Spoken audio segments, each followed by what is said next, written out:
Hi, everyone, and welcome to Exploring Health, Macro to Micro. I'm your host, Parker Condit. In this show, I interview health and wellness experts, and by the end of each episode, you'll have concrete, tangible advice that you can start implementing today to start living a healthier life, either for yourself or for your loved ones. And that's the micro side of the show. The macro side of the show is discussing larger systemic issues that contribute to health outcomes here in the United States. In today's show, we're talking about endurance sports, suffering, coaching, and how the fitness industry has evolved. And for those topics, we're interviewing none other than Danielle Pellicano. Danielle is the founder of Pellicano Endurance Coaching. She's one of the top endurance coaches in the country, and she's also an accomplished athlete in a variety of disciplines. But more importantly, she's one of my closest friends. So in this episode, we certainly get into specifics around endurance sports and coaching endurance athletes, discussing the process versus results or process versus outcomes, building community, and much more around coaching and fitness.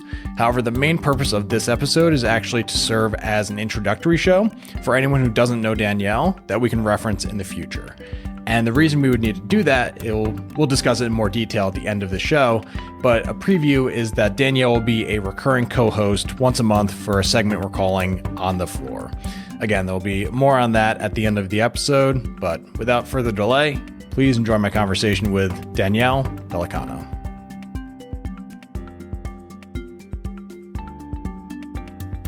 Danielle Pellicano, this is going to be one of those fun episodes for me because a lot of times when you're interviewing somebody that you've known for many, many years, it kind of gives you an excuse to ask them questions that in a normal interaction, that format would be a little bit too interrogative and inappropriate amongst just a normal friendship. So this is kind of a fun opportunity for me to really dig into some really interesting topics. And the first one that we want to touch on is suffering, which might seem a little bit counterintuitive, but I think it's going to be an interesting sort of introduction to you and your training philosophy. But I thought of suffering with you. Again, this is where it's going to be counterintuitive because I think there's a lot of opportunities for people, or maybe a better way to say it is that you tend to live life very fully. Anytime I've interacted with you when we lived in the same town and worked together, you always seem to live a very full life in a way that you're not just doing things to do them, you're doing a lot of things that you want to be doing. So you've managed to sort of craft a life in a very full way. Anytime you interact with people, and I think that's kind of your superpower, is that you end up transferring that to other people that you interact with. Anytime we end up hanging out, I always feel like it's a very full day. There's no half days with you ever, right? So I'm curious where suffering kind of comes into that for you, because there is a lot to endure. It's going to kind of weave into your training background, your endurance background. So I think the first thing I want to hear from you is if you see suffering as sort of like this inevitable part of life, and if you can find a way to integrate it into your life, do you see deliberate exposure to suffering as like part of your philosophy and training, or is it sort of a byproduct of how you train? Good intro. I was thinking about it today because I knew we were going to talk about this, and I feel like suffering, as soon as you say it, people are like, ooh, bad word, negative, dark, right, like just challenging. And I feel the endurance world has created this world in this word, right? Like, I mean, I remember running workouts, cycle workouts, and Sufferfest is a company that branded workouts based along that, like who can suffer most. From a training philosophy, I thought about it a lot. And who am I to say what is suffering to an athlete? I feel I know what, for me, what it takes to go to that place that is extremely challenging mentally and physically. That is the definition for me as suffering, because it elicits a response that elevates me personally and then professionally as a coach. Because anytime I race currently, I pretty much strictly race now to utilize that as a strength on how to coach people better, finding events that I feel would entice others to challenge themselves. And then for me, I think at my clearest when I'm performing at my highest. And so being an entrepreneur, I realized that the attraction to that suffering or putting a goal out there that exceeds kind of my physical ability, like it scares me a little, even when I always do well, in my opinion, is that I have so much time to think, and it has actually harbored some of like my best like practices, if that makes sense. And then I look at clients, and I feel we have done a slight detriment to attracting people into challenging themselves because we now keep layering on harder, faster, more. And that's where I was excited to talk about the concept of suffering, not to just sit here and talk about all these accolades that I have had or clients have had, because what might be a really challenging thing for me could be actually quite easy to one of my elite athletes, right? Whereas where I think we've hurt the endurance world slightly is we keep tackling on that more and bigger, and hours of suffering therefore makes you better. And in my opinion, a 90-minute effort in a zone 4 or 5 race is just as suffering than a zone 2, 3 for 10 hours, right? And it's actually scientifically proven. So again, it's perspective, and it's different for everybody. Yeah, so I'm glad you're already touching on the fact that it's very individualized. Oh, for sure. Per person. And we're going to definitely dig into that quite a bit. But I do want to stay on the suffering topic because I feel like there is, and maybe if people don't like the word suffering, you can think of the word enduring, right? Sure. Enduring and suffering are probably going to be very similar and somewhat interchangeable throughout this conversation.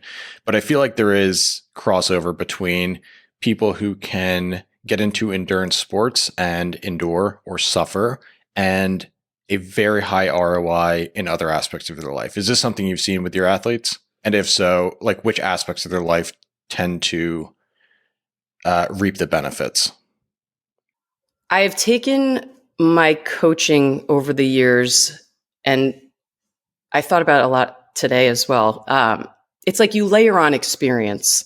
So I think when people hire me, they are hiring experience, but they're also hiring connection. You can't pull something out of someone if they don't deeply respect you, in my opinion, not just because of maybe the physical attributes that you have had, but that they resonate, or they feel that you've connected with them on some level, that you can pull that out of them, right? So I look at a lot of the concept of like, how do you get people to perform at that level? And what does it do to them? I think it shapes their life always positively. And I don't know if that's because I've been lucky enough to have almost all of my clients set a goal and achieve it. But I've always said, like, it's almost like the race itself is the funeral to the training, because it's the lead up that all of the changes happen. The race itself, in my opinion, a lot of the time, like, you've hopefully set your person up for success, that there's almost like a mourning that happens after racing, because what you loved the most was all that time of accountability, all of the new training practices that you learned along the way, and how that has applied to other areas of your life. You can't be, in my opinion, in the endurance world and not be very disciplined in your personal life, whether or not that's professionally speaking, it's your home life, it's as a father, as a mom, as a husband, wife, etc. Everything is in order, but that also makes you very A-type a lot of the time, and where you almost can't not be without the structure. I was just jotting down a note, yeah, for and sure. The word was structure, right as you said it. Yeah. I want to circle back to that and see if people who are not inherently A-type individuals can end up using endurance to build discipline and structure that they might not normally have. But it was funny exactly what you were talking about, because I was watching something yesterday from Ryan Holiday's podcast with Stephen Pressfield, and they were talking about starting a new book or a project, because they're both authors. Feel free to look both of them up. The War of Art for Stephen Pressfield is his most famous book, and then Ryan Holiday, anything of the New Age Stoics he's written about. But he writes about how starting a project or a book is incredibly intimidating and daunting. Finishing the book and or project can feel empty, bittersweet, and a bit disorienting. But then in the middle period, where you're well into starting the project, you have no idea when you're going to finish, and you're lost in the day-to-dayness of it all, is simply wonderful.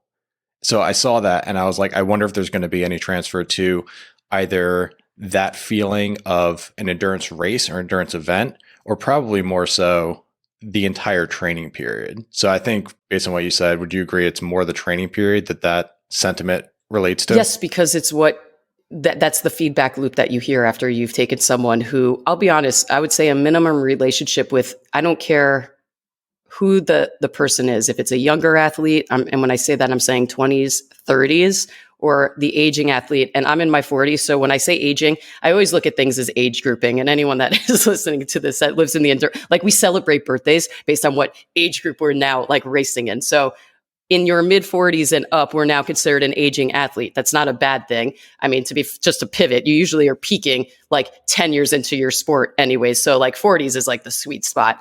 But regardless of the gender or the age, the common consensus I hear at the end of a big training block and a race is they miss the community, they miss the accountability, they miss the structure. Because what was interesting, it's interesting the timing of this podcast. We're coming into the fourth quarter. Almost everyone has wrapped up racing for the 2023 calendar year. And it's not like I just like pulled the floor out from these athletes and just said, go for it. Like, do what you want to do. But I kind of have, like, I give them a 4-week window where I'm like, go spend more time with your family, go say hi, pick up your kids at school, do something that is something you have had to neglect. And you've had to, because the volume for the sport is so high and so selfish. They are so lost after those 4 weeks. They're like chomping on the bit for that structure again. And it is almost 100 out of 100. And it's fun for me to watch, not because I'm trying to torture these people, but you have to want it internally for yourself. And you have to also see what it's like when you are without it. I think it's an important phase of the training cycle, right? But I also think it's short-lived because they're already like, now what?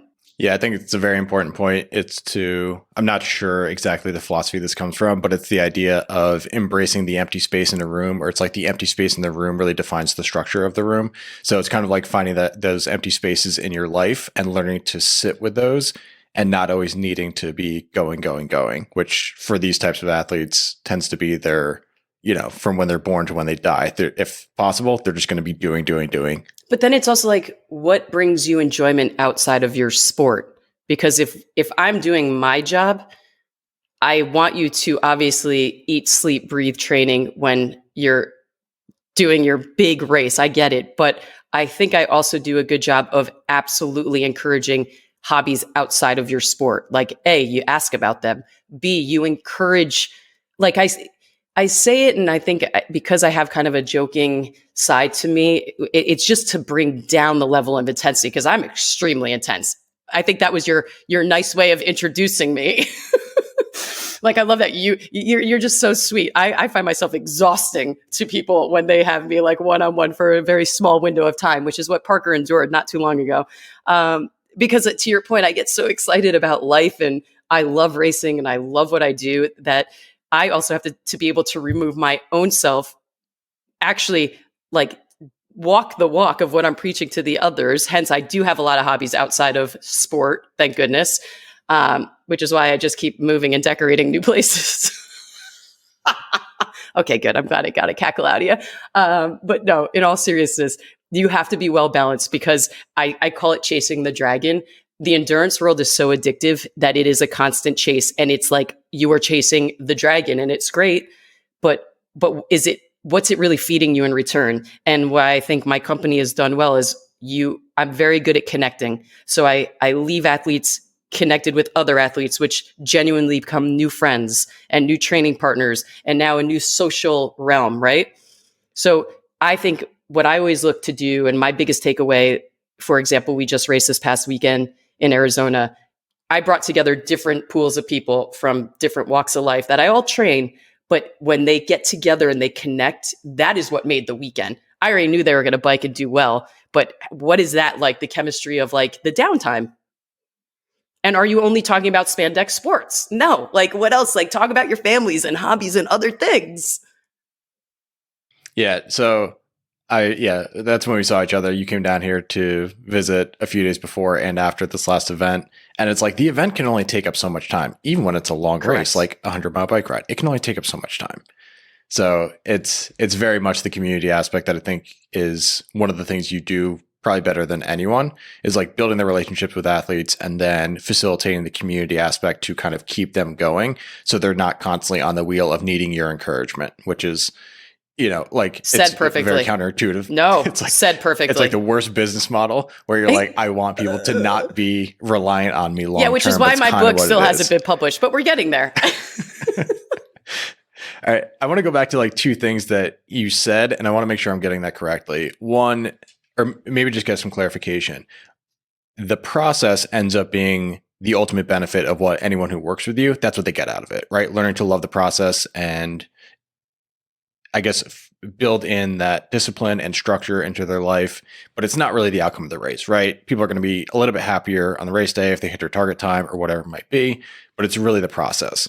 But do you sell that? Like, can you sell the process to somebody who's never been in this world, or do you have to sell sort of the ambitious goal and then let them sort of understand, be like, oh, it actually wasn't the goal, it was actually the process the whole time?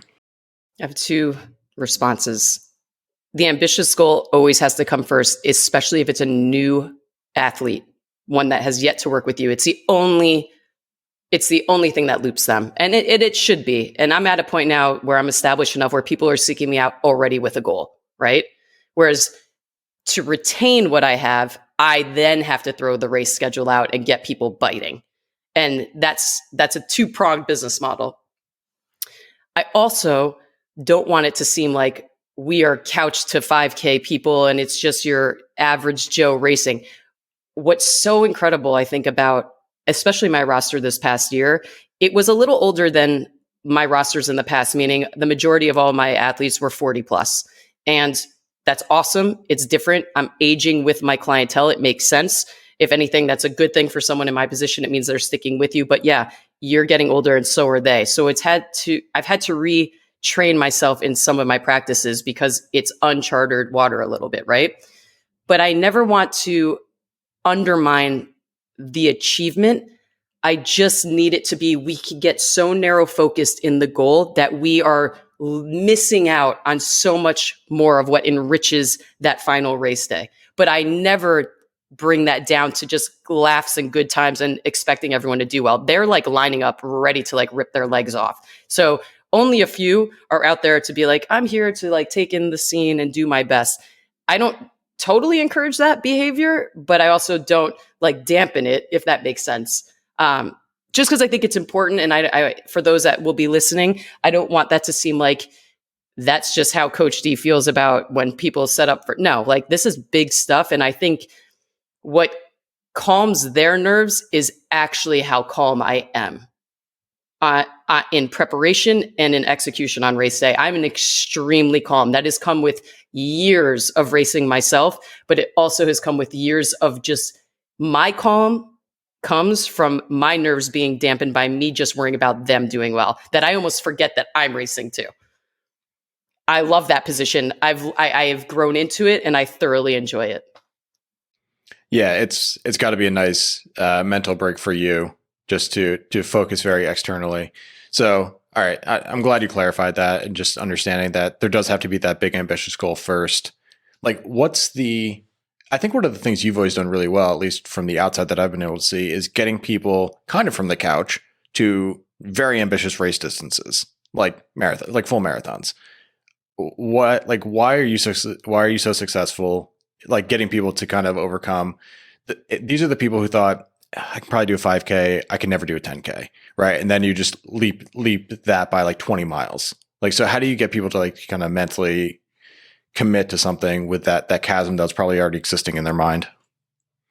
Not dismissing the smaller distances. I don't think I even attract that anymore.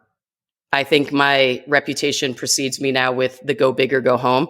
I don't mind that tagline, to be honest. I think there is something that you will forever be changed if you do something so out of your comfort zone and you have success with it. It speaks for itself. You can interview anyone that I've coached that is without a doubt, I'm confident in the fact that will be their response.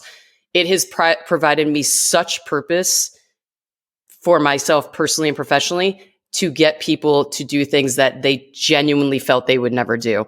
It sounds cliche, but it's a fact, because it's hard to get people to trust you to do something like that, because they fully have to trust you. They have to trust you because they're going to be paying you a fair amount. So they're already financially vested in you. They have to trust that everything you're saying, because you have to touch on everything.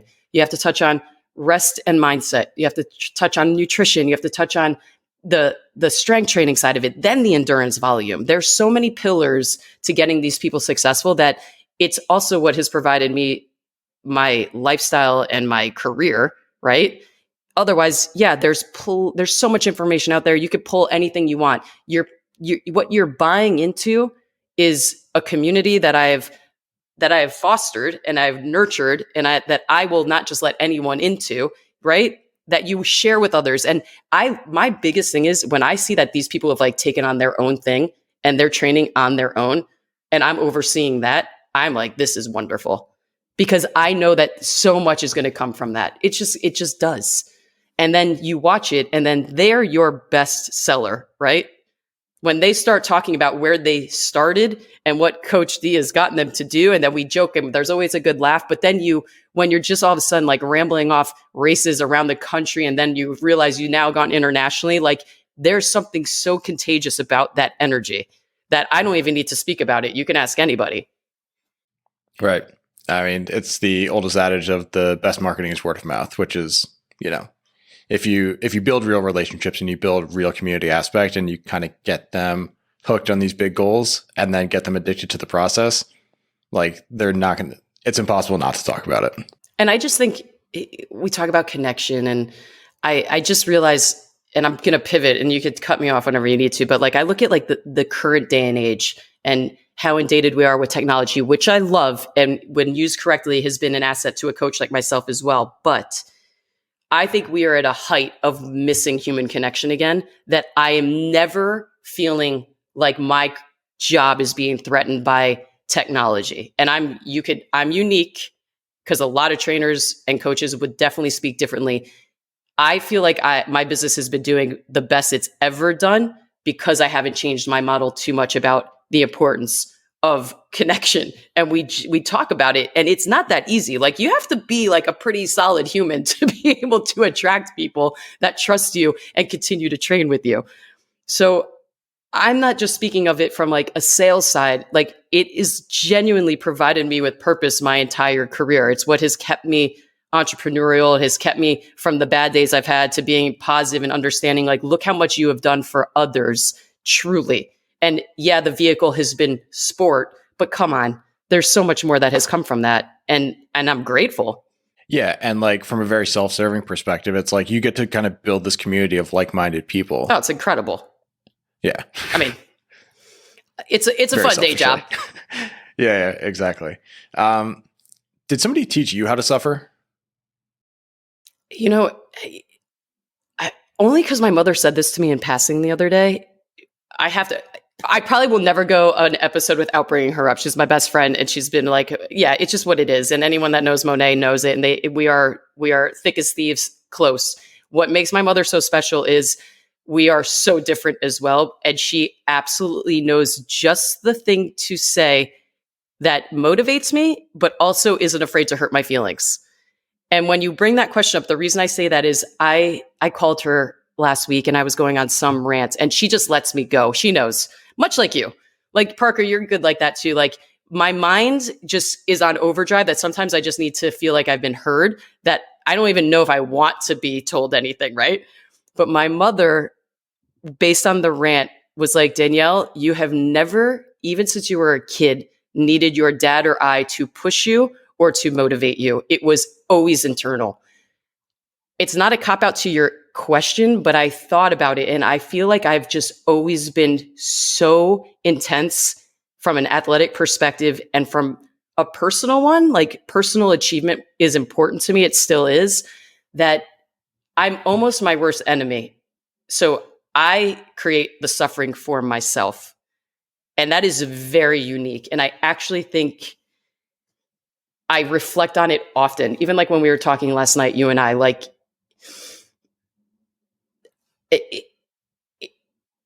I look at, like, being an entrepreneur as somewhat suffering. I'm being honest. Like, there's so many avenues that I am constantly being propositioned with, or other professional routes I could go that would be easier. And as soon as it is, it becomes boring to me. And I equate suffering from an entrepreneurial standpoint is that tick of just never totally happy or content, which is good and bad. And then on a professional level, when you have hit athletic highs that I have hit, there is no normal again. You will continue to crave that. You will reevaluate the perspective of what you can actually still do physically without hurting yourself, because you can't be injured in my position, or it's a career killer, professionally speaking, that I'm more mindful of that. But there is something so addicting for me on the suffering side that once I've hit it, I continue to want it. And then it parallels my professional life. So maybe on the flip side of that, if nobody's taught you how to suffer, it's just been something intrinsically in you forever. But I think that's unique, though. I do think so as well. I think a lot of people, it's taught, or it's a necessity of a situation, or there's a variety of reasons how this skill or mindset can be facilitated. But for you, I do want to know if, like, your ability to endure or suffer has ever kept you in bad situations, probably longer than you should have stayed in them. I remember that one. I'm going to leave it like this. Not physically, but emotionally and personally, yes. And that's interesting. And I am not going to elaborate on that too much, but it will resonate with people, because everything about suffering is mindset, right? It just is. Yes, you're physically suffering when we're talking about sport, but I think I have a high threshold for a lot of emotional stuff, if that makes sense, and not bad or good. I'm not saying it like that or leaving this like in a weird situation, but I realize I'm able to harbor challenging situations because I've had to. And professionally speaking, 1,000%, because you're always butting up against failure as an entrepreneur. You just are. And what it does is it ends up hardening you, and you hope it doesn't harden you to a point where you then lack the enjoyment or the drive to continue. But trust me, suffering is the word that comes more to me now emotionally than it does physically. So is there any skill transference to your athletes? Because a lot of people are going to come to you, they're going to come to you kind of raw. Maybe some of them are going to be, or maybe a lot of A types are self-selecting towards you. But there is a skill of suffering. There's a skill of enduring. Is that something you deliberately try to teach, or do you try to teach it through mindset, or do you not even focus on that? You try to just get them focused on the goal and the process. Can you kind of describe how you almost teach that as a skill, whether directly or indirectly? You teach it to athletes that are new to the distance world or into a sport that they've hired you for that is new to them, and they haven't. You'll know if they've actually pushed that envelope to a point of real discomfort. That is something you build in volume and in workouts over time. And all you could do is encourage, and explain to them how it's eliciting a response that you are going to reflect on as you're racing. What I learned more this year, though, is because I'm in with the more aging athlete, it is pulling them back and creating ceilings of suffering, which has been the eye opener for me this year. I've had a few people get injured, and I don't mind talking about it because it's not a perfect science. Like, we do what we can. Every injury that happened was a client exceeding what was given to them because they were in a dopamine feeling and they felt great. And they're like, oh my God, I'm in my runner's high, or oh my gosh, what's another 5 miles on this 10-mile run, etc.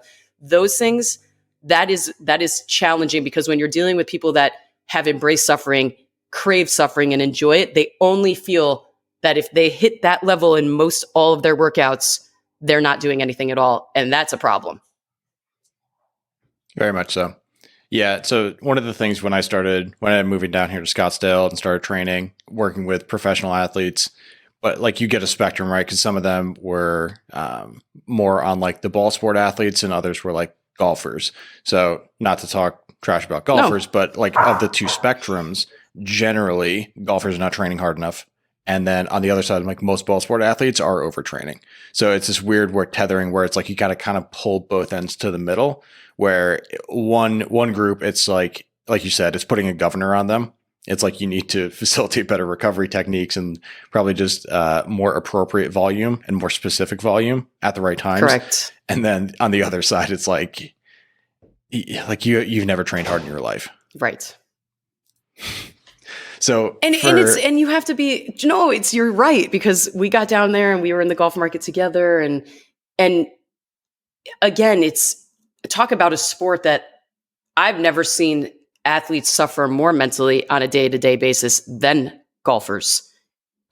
Period. End of story. You can write it down and put my name after it, because I literally have never been in a sport so immersed for a long period of time to absolutely respect the hell out of it, but to watch a game played at its highest level, and I'm just prefacing women at this point because that's who I was around the most. Their innate ability to be so mentally challenged for 5 hours of time, multiple times in a row, is the definition of suffering. Let's be real.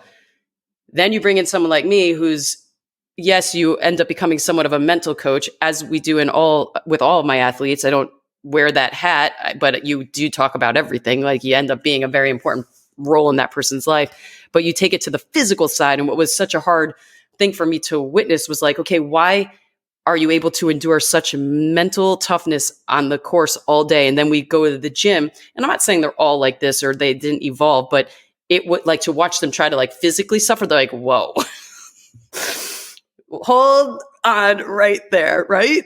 And for me, I was like, wait, what's going on here? But it's like that like dichotomy a little bit was so interesting, where it's like, no, the gym is to keep you injury free and make you stronger, but so you could absolutely crush it out on the course. Right. And it's just, that's another episode. Like, the golf world is just intense. Yeah. You do wonder if like they've used up all their mental units for the day. Right. Because like some days at work, I'm sure you have it, where you're like, you just get home and for your personal life, like, you don't have any units left. Correct. Like, you can maybe muster up a few, but you've kind of used most of them. Like, all your give a shit units were extracted out of you throughout the day. And one model doesn't fit all. Like, I think that's also what you pay for is you need to specify things, and you need to draw on your knowledge base. So for me, yeah, it took a while working with golfers to really understand how they operate. And to your point, it was me using my best judgment on, should this be a mobility recovery session? Should this be where, yeah, you need to push them a little bit more, because the duration of that season is so long that you have such a small window, in my opinion, to really give them the mass, I like to say, to kind of carry them through the season. Because come June and July in the professional golf world, you're just hanging on by a thread, emotionally and physically. You're not still crushing them. Do you know what I mean? Oh, yeah. Yeah. Maybe we'll do a whole specific golf episode at some point, just because, yeah, golf's very unique in that the off season is so short. It's like a 36 to 38 week season, potentially. Incredible. So, yeah. And it's just so spread out. And it's always traveling, right? The toll that traveling and time zones takes on you. It's a lot we could dig into. I do have one more question on suffering before I want to kind of dive into coaching. So for like everyday people here who maybe are not particularly type A, or they wouldn't necessarily be self-selected into your type of coaching, what can people do to kind of get better and facilitate like a stronger mindset or better endurance of just dealing with hard situations, whether it's training, whether it's life, whether it's with family, anything like that? I think nearsighted goals and farsighted goals are really important. I think if we push things out too far, it's harder to stay consistent and to therefore be successful. And what I say is success builds on success. So when you're trying to achieve something new, you need to give yourself some grace in what that goal is, whether it's personal or professional or physical. Let's put it, those are the three, right? I think when it comes to the training side, I feel the sooner you commit to something in a community setting. I know we keep bringing up that, I don't care if it's a Wednesday night run club or if it's a Saturday strength and conditioning challenge, which are great. And almost all clubs have those at this point. You need to commit to something that has a benchmark where you are seeing improvement, whether that's from a strength perspective, an endurance perspective, yoga 30-day challenge. I think 30 days is great.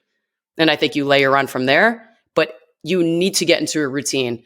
I think if you're coming back from something and you've already been a very fit person, that 2-week window is always just painful for everybody. That 2 weeks is what I think is like getting over the hump.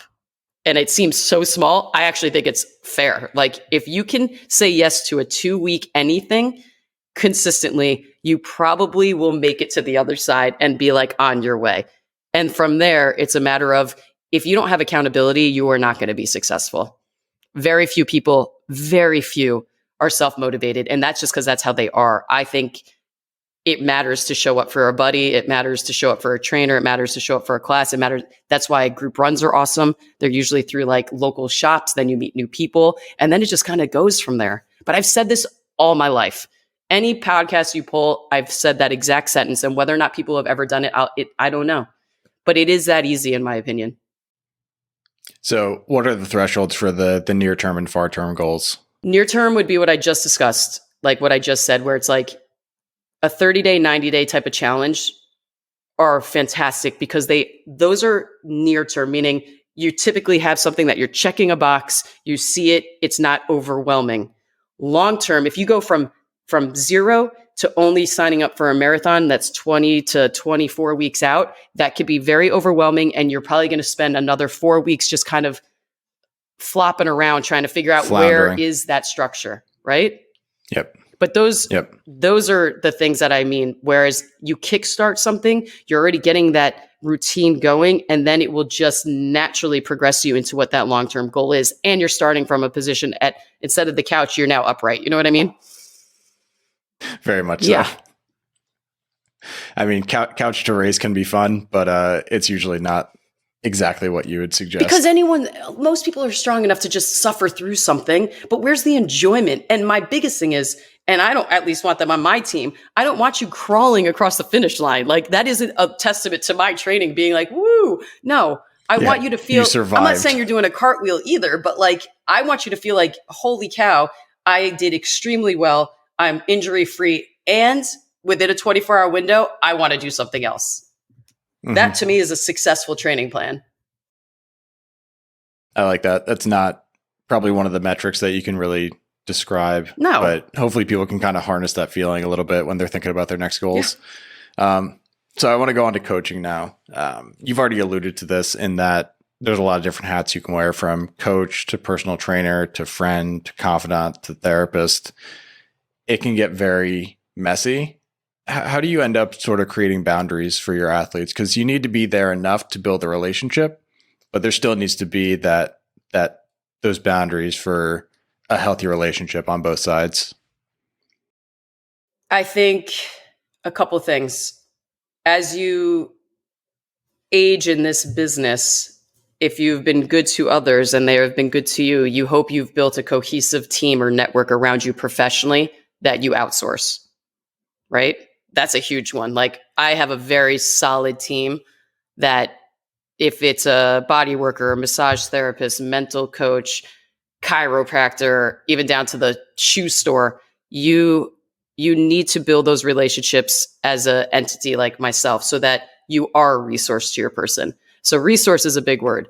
I think I've done a very good job of wearing the hats that I feel really good about wearing and being really honest with my people if it's out of my scope of knowledge. And I think we need to do a better job in general as coaches, understanding that and trusting in the fact that that is you doing a good job, not trying to monetize every aspect of the wellness wheel, right? How can younger trainers or younger coaches newer to the industry, how can they get more comfortable saying no to certain requests? Because a lot of times you get in the industry, a lot of people do it just because they really want to help people. And then they get asked questions that's slightly outside their scope, not quite their area of expertise. Do you ever mentor people, or do you ever sort of act as in that sort of leadership position to sort of be a guiding light for it being okay to refer out, it being okay to say, I don't know, this isn't my area of expertise, but I'll be the resource to get you in touch with people. You want people to get there, but I also empathize with the checkbook, right? When you are starting out in this business, it is challenging for it to be your only career. I bet most people that are going to listen to this, it is not their only career. And we have made it, as much as we feel we have made things in wellness and fitness where we can monetize, that requires a humongous business sense to be able to do that. It requires a network of clientele opportunities because you've grown it over time. It is a business where if you can stay in it long enough and foster enough relationships and be good at what you do, it comes in time. But when you start out, you have to say yes to a lot of things you don't want to say yes to, even if it's out of your scope, which doesn't make it right. However, I would be lying to you if I said I didn't say yes when I was younger. It actually helped me become a better trainer overall because you take on things that might be out of your scope. What do you do then? You educate yourself as best you can to service them best. And if you just come up blank, then yes, it is in your best interest to pass them off. It's the right thing to do, right? But I do think there's a challenge in working with someone that is out of your scope. I feel like that is stuff that can't be taught in textbooks. It can't be taught running 1,000 classes a day. It's a lot of one-on-one and a lot of different demographics, truly. So you're basically saying you just have to spend time doing it. You have to, and people hate that, but it's a fact. It makes you great. And then you can also then you can more accurately self-select, or clients can more accurately self-select, because you're going to be so much more confident in when you're talking about the services that you offer and the product that you offer, what you're actually good at, because you will have tried a lot of things and you'll be like, weight loss, you need to identify weight loss is not my thing. You need to identify that right away, though. I didn't waste any time. I knew I was athletic minded. I came from an athletic background. I went right into the athletic world.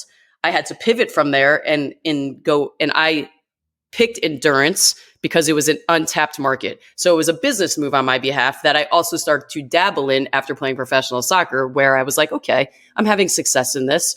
It keeps me fit, but I didn't love it. What I loved about it was that I became good at coaching it. And then it became something that was a challenge because no one was doing it. Those are the hook and line sinker for me.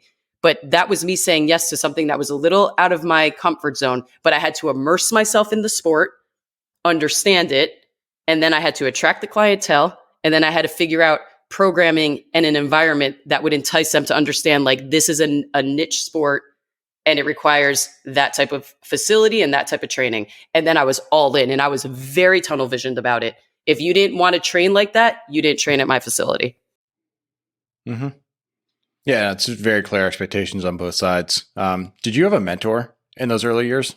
I did. I worked with Aaron Leventhal, and I still, whenever I bring his name up, will say he's probably one of the best trainers I have ever met. I haven't seen or worked with him in probably 10 years plus, but he is the one that poached me out of my professional career of soccer and said, I don't know what your future plans are, but this is what you should be doing, and you should be doing it for me. And so he brought me under his wing. That is a timing thing, and that is a lucky thing. And I stayed and just learned, and then tackled on, I tacked on different certs along the way, to be fair. And I spent so many hours at the trade, though. I was working with whoever I could work with, whatever team sport kids he'd give me, whatever one-on-one client he would give me. And trust when I say it wasn't always fun, but the volume he and I produced together in the years we were together was unreal. It was unreal. And that's just learning under fire. You know what I mean? Where it was just, I was younger. I still think I actually have close to the same energy now, which is shocking to me. But I was saying, I was up at 4. I was saying yes to everything. My day ended at 6 p.m. and it was constant volume. And when you weren't working with a client, you were creating programming, right? So to enter into an environment like that, which was, again, entrepreneurial, it was his business, it was his model. It was probably the edgiest studio setting I'd ever seen. And he was already working with the Minnesota Vikings. He was already working with the professional soccer leagues. It was a very cool in for me. So it was very like-minded personalities coming together, working with clientele that we really enjoyed. But then you do open up, you have to say yes to some of the other stuff. So maybe not from a training specific perspective, but were there any principles that really stood out of like, if I hadn't learned this from him, it probably would have slowed me down by 5 years if I hadn't learned that. Were there any like sound business principles or training principles that you took away from mentoring under him? 1000%. Nothing was off the cuff. Everything was programmed out from start to finish sessions, built out in periodization. So he taught me structure. He taught me how to multitask different athletic sports in a day. And what I mean by that is we would run group trainings in the morning, which were like the clients I work with now, you're the fit, very fit 40 plus crowd, right? So they're coming in, but at the time I'm 24, right? I'm not 40. I'm not the client I am now. I am the kid that you walk into that's like, what does this kid know, right? And Aaron isn't much older than me. So at the time we met, I'm going to say he was maybe 30, right? The energy and the volume and the professionalism that he brought is something I completely kept. And it's exactly the cleanliness of the facility to the edgy. I use the word edgy because it was cool. It was like that feeling you walked in, you felt like you were part of a club that not many people knew about, and it was very elite. And that standard I've always taken with me to other concepts and facilities. He lived the life. He was very routine based. He still worked out like I do now. He's still recovered. Everything he reflected was something I was like, this guy, this has to be the way. But he also taught me that is how you have to be. If you want to function at that level, running your own facility, running clients, training trainees, you have to prioritize sleep. You have to live the life, meaning you have to be very fit. Like we would never ask of an athlete or the 40 plus aged athlete to do something we physically still couldn't do. That doesn't mean everyone has to be that way, but I took great pride in the fact that I'm like, actually, when we would sit and whiteboard it out and create these incredible programs, that is something where it doesn't happen often. And when you meet someone like that, it's pretty special. And a lot of people I don't think ever really do. Yeah, very much so. Like, do you have any advice? You said it was lucky timing. Is there a way to set yourself up to land one of these internships or mentorships? Or is it just sort of luck of the draw? Like with you and I was kind of just luck of the draw because you ended up mentoring me, largely speaking. We just got hired at the gym the same week and we sort of connected because we were like East Coast kids. Okay, because this is going to completely undermine what I said. I get timing. I also think you create things for yourself. And I feel I've created almost all of my opportunities. Aaron was the only one that was created for me. And it wasn't even created. It was me saying yes to shit pay and long hours, right? Let's be real. It was him selling me on a vision, which it did, of, hey, this is a unique opportunity. You're my person. Like, it wasn't just like, you look talented, come work for me. He's like, no, there's something about you that I think you and I together will do great things. And he was right. That's what I mean by that. That is just unique energy and synergy that happens. Where I'm going to answer it for present day situations now, you need to be so proactive in what you want to attain. If you see something or there's someone that you feel would be a fantastic mentor for you, you need to go seek that out and you need to be the aggressor. I think, yes, we are all kind of just burning the candle at both ends and trying to create what we can for our own selves. That I don't know if hey, that person looks talented, I feel they'd make a great addition to my team, let's grab them. It still happens, but I don't think it happens as much as it used to because I feel we had a little more bandwidth to allow that to happen. Whereas now I feel you need to take ownership of some of that. Yeah, I think luck still very much plays a role in it. But I think by putting yourself out there and just putting a lot of energy out there into the world by creating things, talking to people, being vulnerable, going after what you want, you tend to find yourself in more lucky situations than the person who is sitting back waiting for things to happen. I think you and I were a very interesting pair. And why I say that is I was the aggressor in creating TAC. I was grateful that someone was open to the idea of me coming in there, but I was the visionary that was like, okay, this could happen here. Let's make it happen. But I had to entrust that someone was going to send me some trainers I could groom to make it actually happen. Then you come in, you had to like, even if you didn't love me, meaning like you didn't love my style or the way I ran things, you were so smart in absorbing. Like when you walk into a room, you see it in your face, you see it in just how you carry yourself. Like you absorb what's going on. And I think what was fun for you and I is you took everything I could throw out there and you took what made sense and you also made it a little better. Do you know what I mean? So I think that's important. Like that person that might be someone you end up working with or under or for, they don't have to align completely with what you believe in. That is where the growth happens and where you hope you learn more things, but hopefully then you share and awesome things happen, right? But I think it's important that you find someone that actually challenges things differently for you so that there is a learning opportunity. Yep, very much so. So for anyone listening who doesn't know our backstory, and we're going to get to more of this later because Danielle and I are collaborating on something fun that we're definitely looking forward to.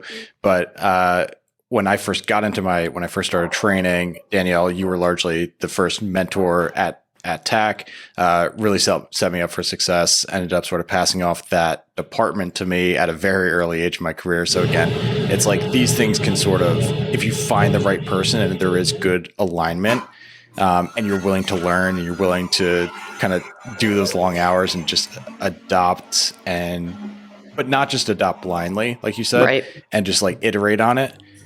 It is an opportunity to just like jumpstart your career by like 3, 4, 5 years at a time. And then you're the one who ended up sort of pulling me down to Scottsdale. And then, I ended up getting into a very good gym here in Scottsdale, ended up meeting the investor of the business that I was involved in. So it's like all these things end up happening in a very like non-linear way that you could describe.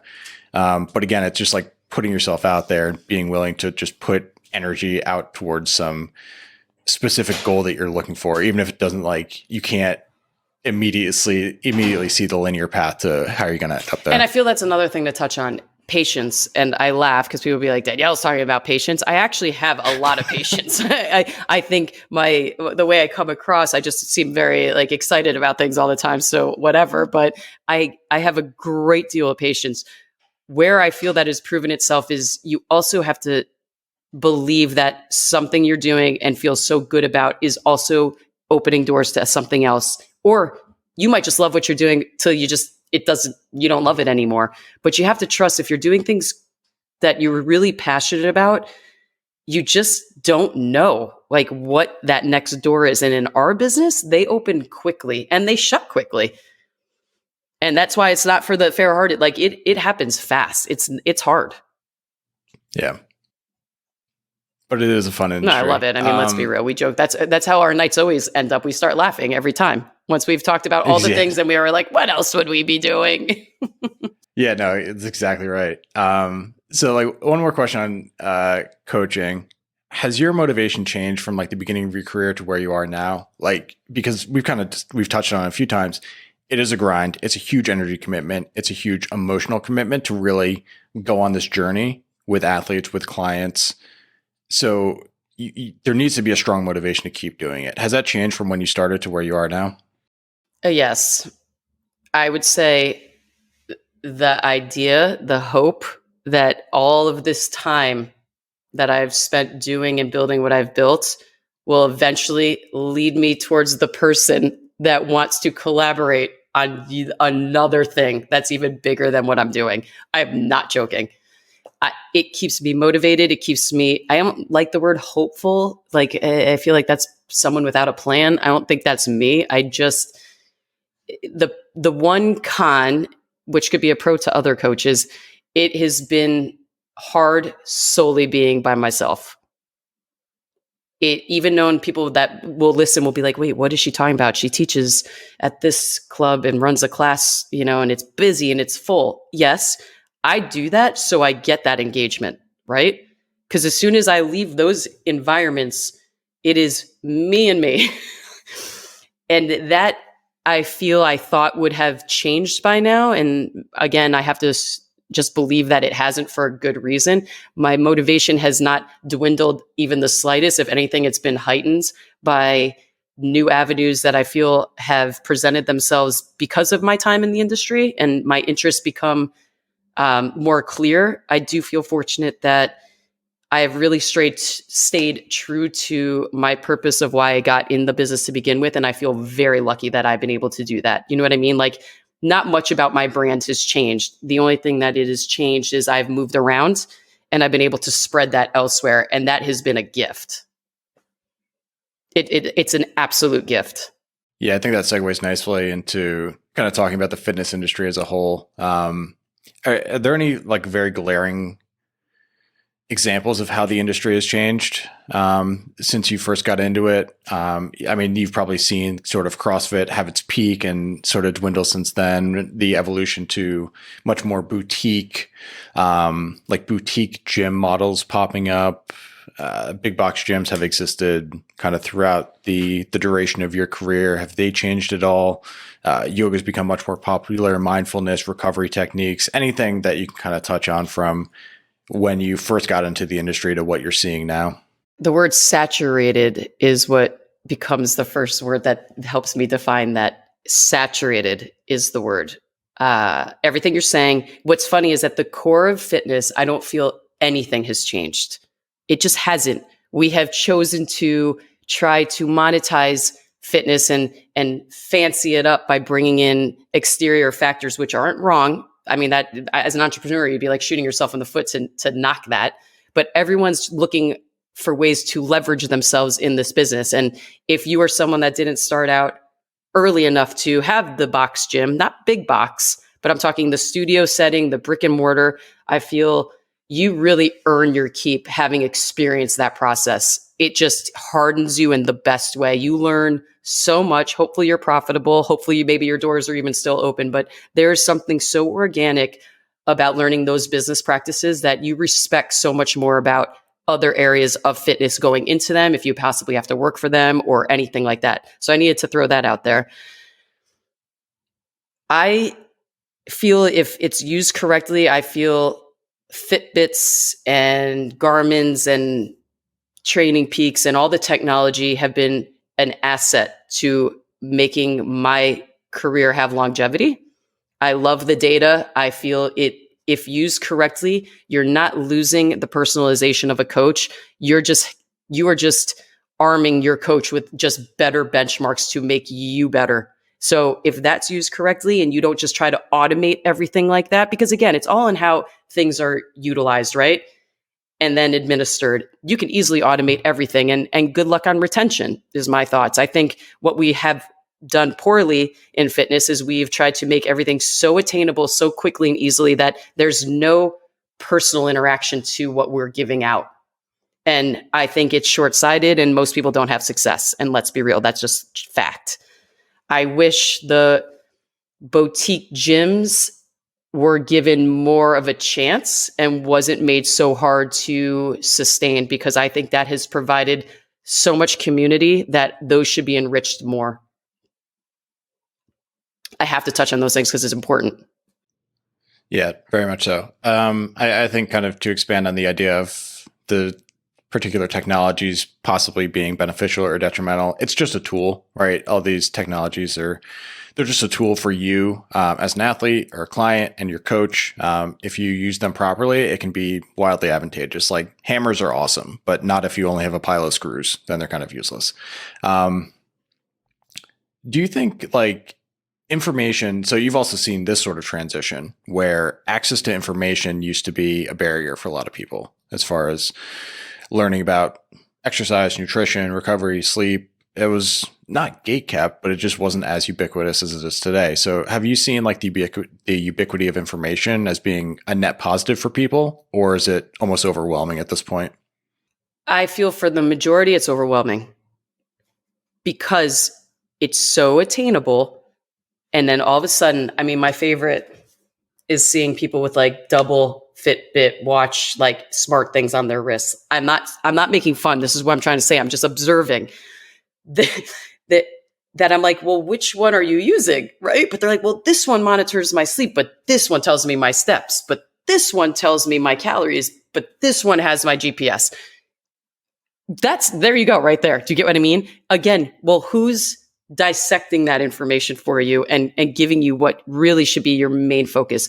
Everything I say when I coach is like, I love all the information that's being provided. However, if you look at it all from one perspective, like if you're looking at it all at once, it is so overwhelming that you, again, are losing sight of the small-sided goal. That's why when we talk about step count, you and I, those small things, if done every day and as a checklist, are what reap the biggest benefit. So now you take technology and you layer that on. I loved when Whoop came out for my golfers because it was so eye-opening for them to see the strain one round on the LPGA did to them. And guess what? It immediately made them look more into recovery and how important recovery was. In my opinion, that was worth every partnership in the world. But that is all that they needed to start with. Then you layer on what more information can we give them? And I get that, but then it becomes overwhelming. I think you lose sight of what the initial goal was. Yeah, I think it's very important to always keep the goal the goal. I think people can get lost in the metrics as thinking that the metrics on their watch are the goal. When like whatever your actual training goal that you're working towards, like that, remember, keep the goal the goal.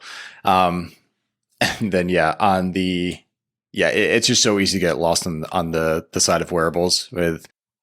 I love wearables. Are you kidding me? Like I love them, but I also thought about it. I'm like, I never want people to lose sight of the enjoyment of routine and going to the gym or outside for a run or on their bike without anything on their wrist. Because God forbid that happens. Are you that conditioned where you feel if this isn't on and this hasn't hit start, has that even happened for you today? Right. And I love it, but I also find it to be such a crutch for some people where I'm like, use the tool for how the tool is intended, but also find enjoyment in just, if you wake up on a Saturday and that's what you feel like doing, don't wear anything. Like I always challenge people, can you run without music? Just curious. Not always, but it's a good tool to try to actually be in the environment that you are in and only in that versus trying to always tune out or trying to, how can I maximize this time? What podcast can I listen to? How many miles can I bang out? Oh my gosh, are my calories being counted? I feel like you've undone what is the actual goal of what that run was supposed to do for you. Right? And I know that sounds a little like, like that is how I am. Like that is like my happy place and my calming place. Yeah, no. And that's such an important thing because like stress mitigation, if you talk about like the pillars of health, we've touched on a lot of them: exercise, daily physical activity, healthy relationships or community, stress management, sleep, nutrition. I think that was all 6. But for like stress mitigation, if like exercise can be one of the best things for that, but not if you are putting so much, there's so much contingent on that workout of like, oh, are my headphones charged? Do I have a good playlist that's going to pump me up for this? Is my watch charged? And then you have all these external things where exercise can and should be, and a lot of times, especially in the case of running, this very ubiquitous thing that doesn't require much, right? Just a pair of running shoes or not even, where you can kind of just do it anywhere and you can just be with yourself in this very enjoyable way. And I want that to be like, I realize this is endurance based because that's what I do, but I feel like I want people that listen to this and moving forward to other segments we do, like everything comes back to simplifying a little bit. And I look at, if you're a yogi and yoga is your thing, if you hike, if you walk, I want there to be a part of your day where you carve out, whether it's, I'm even going back to 20 minutes because 20 minutes is better than thinking about it and doing it nothing, right? And it's a fact. Like you and I have talked about this forever. It's like, I have such positive self-talk for myself, realizing even that little something is something. And I am so grateful when I've decided like, yes, I did it and it was my time. So I don't flood my ears with something. I don't, distract the activity. And I feel if people actually thought about that for a second, and I challenge them to maybe do it once a week even, where it's like, can you go into that one thing and completely be present? Yeah, that's a great message. And it's hard, right? Because you might want to ease the transition for somebody getting into this, be like, yeah, like pay attention to your step count for a while. And you kind of use that as a bit of a carrot. And you can use the technology where it's like, oh, you've never run before. Maybe some music will help you getting into it. But I do think people can end up getting lost, like you said, distracting the activity, and not actually enjoying the activity for what it is. I would say 6 out of 10 people consciously choose that. Right. And I don't have the magic pill in this podcast to figure out how to fix you, but that is where that saddens me. I'm being honest. Like that is where fitness is truly it's like you are having to do it. It's a chore. If fitness is a chore, I've never felt it. It doesn't resonate with me. I don't even know how to respond to that. Right.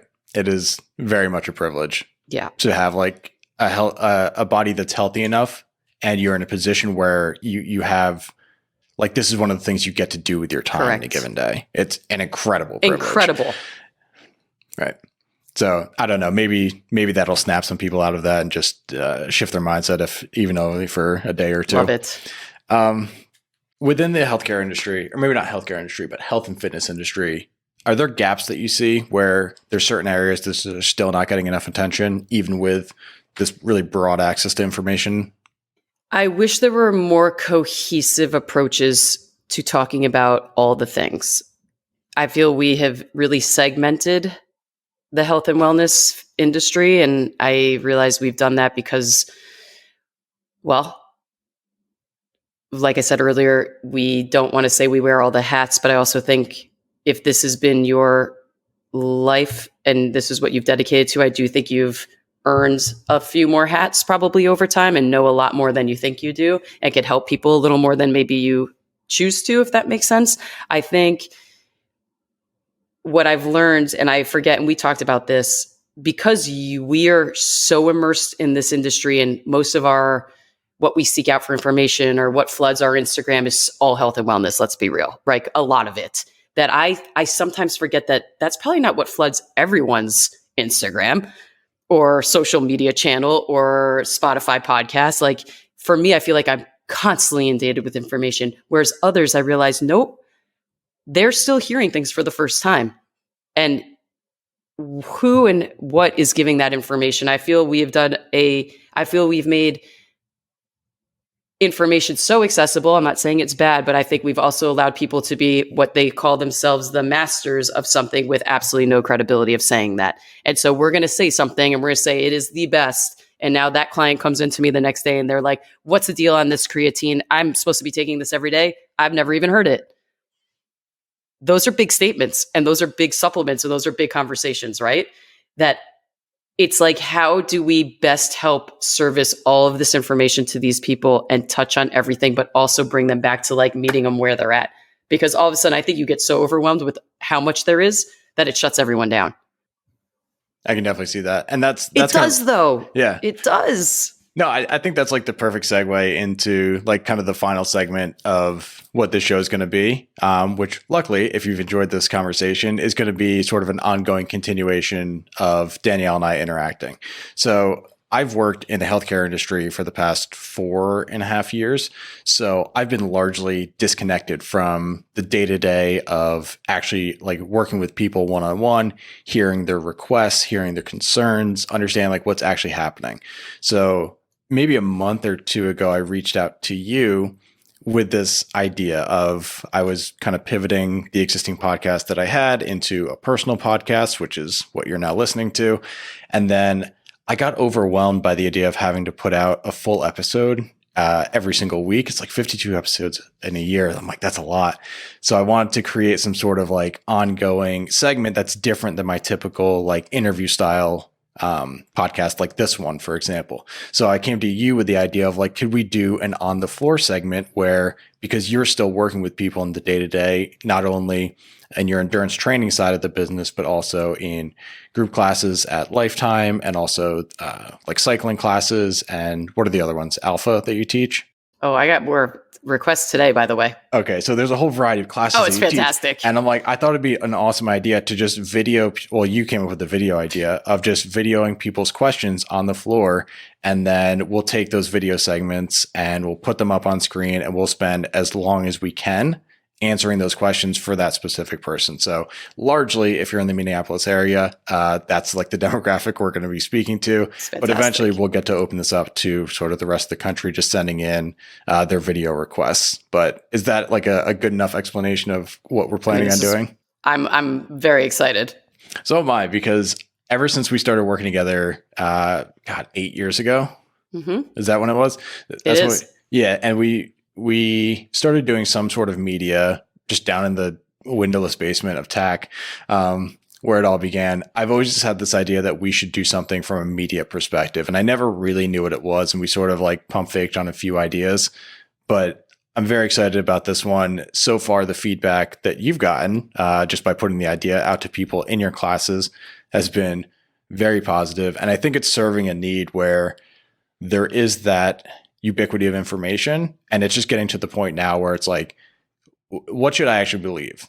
Or not only that, but like, how can I get a specific answer for the question that I'm asking? So hopefully that's what we are setting out to do. Of if people have specific questions, if it's appropriate for us to answer, we will. If it's inappropriate or it's outside of our scope, I'll try to find an expert in the country and bring them on, and we can do it. We can answer questions that way. Oh no, this could be great.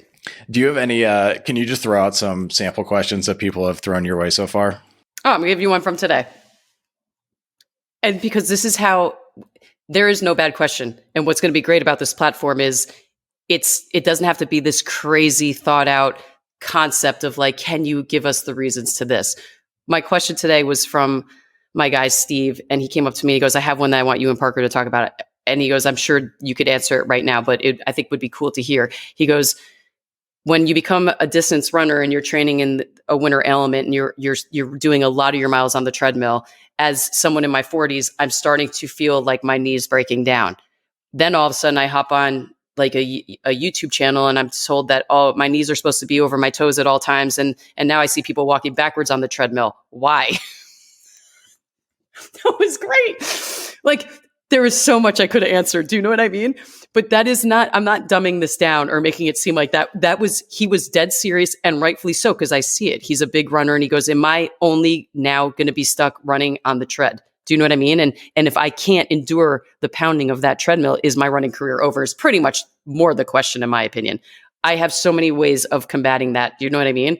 But then he was so darling, like mentioning the walking backwards. He wasn't kidding. And I see it everywhere now in the gym right now, because someone threw something out on whatever social media channel you want. And now everyone is drinking that Kool-Aid. It's not wrong, but why are they walking backwards? We will answer this at a later time, but there is an answer to it. Do you know what I mean? And I'm not making fun of the concept. It serves a purpose when utilized correctly, like all things. Yep.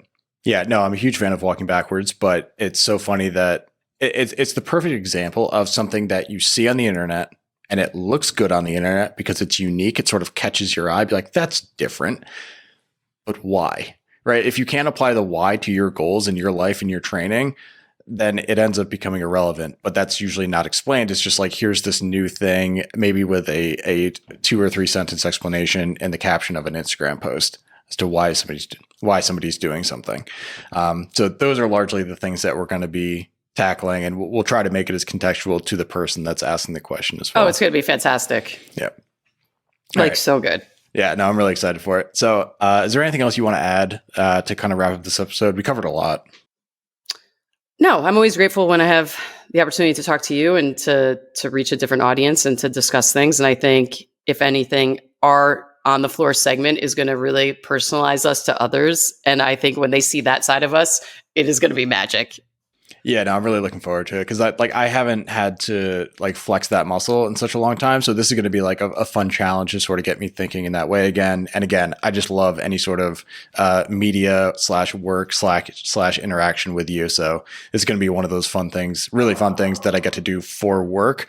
That's definitely not going to feel like work. Absolutely. Okay. Any closing thoughts, or just want to wrap this up? No, I'm excited. I think that was fantastic. There is nothing, I think, that no stone was left unturned. At least not for now. Not for now. Again, we will link to all of your website, your Instagram, anywhere else you want to send people who are kind of coming from my side of the audience. That'll all be in the show notes and description. It'll also be in the description of the YouTube video as well. So Danielle, thanks so much for being on. I'm really excited to do On the Floor with you going forward. Fantastic. Hey everyone, that's all for today's show. I want to thank you so much for stopping by and watching, especially if you've made it all the way to this point. If you'd like to be notified when new episodes are going to be released, feel free to subscribe and make sure you hit the bell button as well. To learn more about today's guest, feel free to look in the description. You can also visit the podcast website, which is exploringhealthpodcast.com. That website will also be linked in the description. As always, likes, shares, comments are a huge help to me and to this channel and to the show. So any of that you can do, I would really appreciate. And again, thank you so much for watching. I'll see you next time.